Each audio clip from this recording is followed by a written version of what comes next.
All right. I hope you're having a good day. Hey, this story is we're looking at these first couple of days this week are Weird and Wondrous Rocks. Have you ever been to this place? You ever been to Rock City? That's a place full of weird and wondrous rocks. If you've never been, it's down in Chattanooga. It takes about 3 hours to get there. Maybe your mom and dad can take you there. It's outside almost the whole time, so it's a great place to go. That's safe, and you don't have to wear a mask probably the whole time there since you're outside. It could be crowded. You might have to if it was really crowded, but usually it's not very crowded. But it's in Chattanooga. It's called Rock City. So here's a picture of me and my wife and my daughter. We love to go to Rock City. Brooke, that's one of her favorite things to do in the summer is go to Rock City. And I put this picture on here. Here's a picture of me before I had a beard and before I lost a little bit of weight. I need to lose weight again. But I put this picture on here because this rock formation that I'm standing in is called Fat Man Squeeze. It's at Rock City, and it's very thin. It's very skinny wall that you have to, if you're a bigger guy like me, you have to squeeze through to get through to the other side. It's on the trail. You have to go through it to get to the other side. So, yeah, I was scraping the side as I went through Fat Man Squeeze for sure. But it's a fun trip to go to Rock City. So thinking about rock formations, weird, wondrous rocks in our story, go give it a try sometime. Go give Rock City a try if you've never been before. All right, let's look at our vocabulary words first here. There's just three of them for this story, and so they are. The first one is eternal. Eternal. I think we looked in the story that flame that burned behind the waterfall. There is an eternal. It's always going because it's from gas coming up from underneath the ground. Eternal is something that has no end. It lasts forever. So there's an eternal flame here. The next word was organic. Organic is something that's made up of living matter. Matter, like soil, is made up of living matter. And then intriguing. Something that's intriguing is very interesting. If you're looking at maybe a comet going through the sky or I see a shooting star, it's very intriguing. Looking up at the stars at night is interesting too, isn't it? Well, let's take a look next at reference sources again.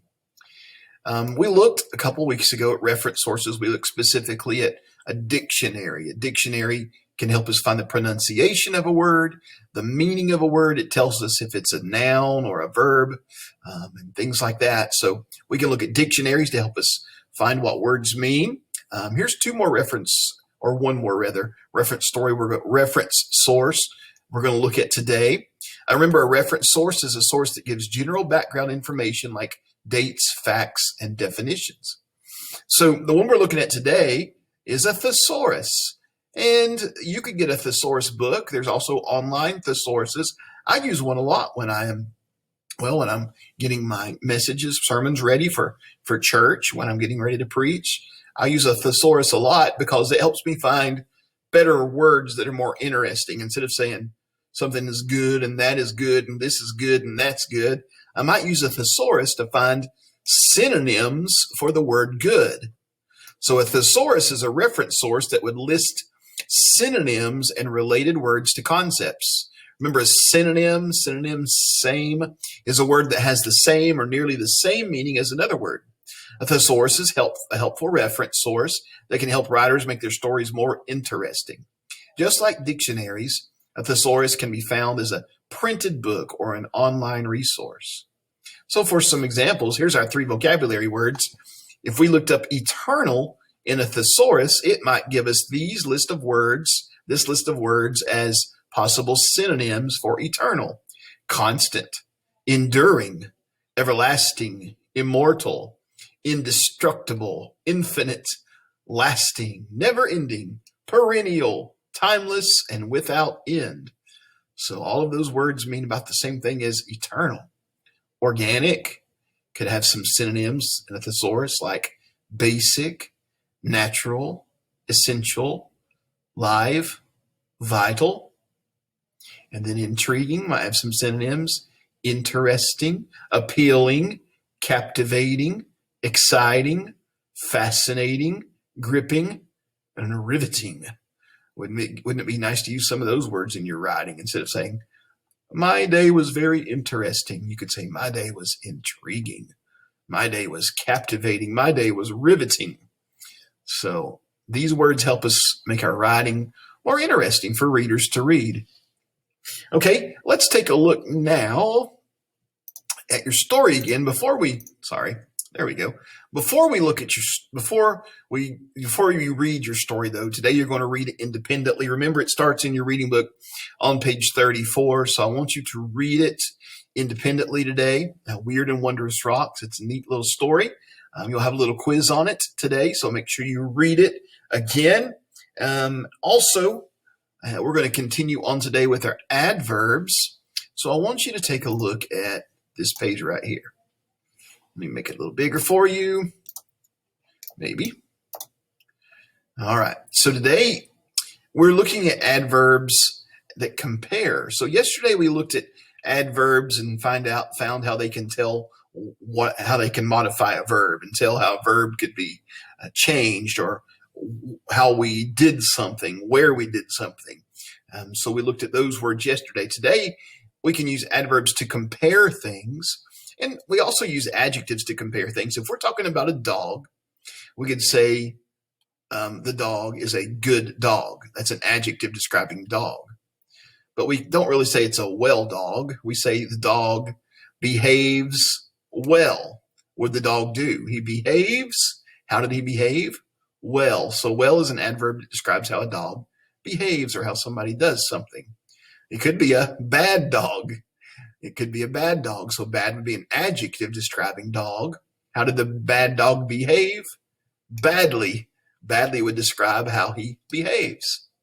When we're comparing two things, we could say the good dog is better than the bad dog, or the good dog behaved better than the bad dog. The bad dog was worse than the good dog. The bad dog behaved worse than the good dog. So you see, we can use these words as adjectives or adverbs. And you're comparing two things. Of the two dogs, the best dog was the good dog. Of the two dogs, the good dog behaved the best. So we're describing how it behaved there with best. Of the two dogs, the bad dog was the worst dog. So worst describes dog as an adjective. Of the two dogs, the bad dog behaved the worst. So worst would describe how it behaved. So it's an adverb. So you see what I mean. Let's look at these sentences here. As an example, erosion can ruin the better farmland. When we say better or best, we're comparing the farmland. Erosion can ruin the best farmland. We're comparing farmland to farmland to farmland of all the farmland. So comparing more than two farmlands. So erosion can ruin the best farmland. A long drought is one of the worst things for land or worst things for land. A drought compared to every other thing, we're comparing it to more than two things. It's the worst. Fewer plants or fewest plants grow on prairies than in forest. We're comparing prairies to forest. We're comparing two things. So we're going to use the ER, fewer. Planting trees and shrubs may be the better or best way. Okay. Planting trees and shrubs compared to everything else that we'd use to try to stop wind erosion. So there's a lot of things, more than two. So we say best. Planting trees works well or better. Well or better. Look up here. We're describing how it works. So it works well to keep city air clean. That's kind of confusing, isn't it? You've got some that you've got to choose from today. I've tried to make them a little bit easier than some of these. I think you'll do just fine on it. All right. So today for me, you've got three things to do. You've got a spelling practice. We've got some more adverb practice. Then you've got a quiz on Weird and Wondrous Rocks. So make sure you read your story again. All right. Get to work on those things. We'll see you later.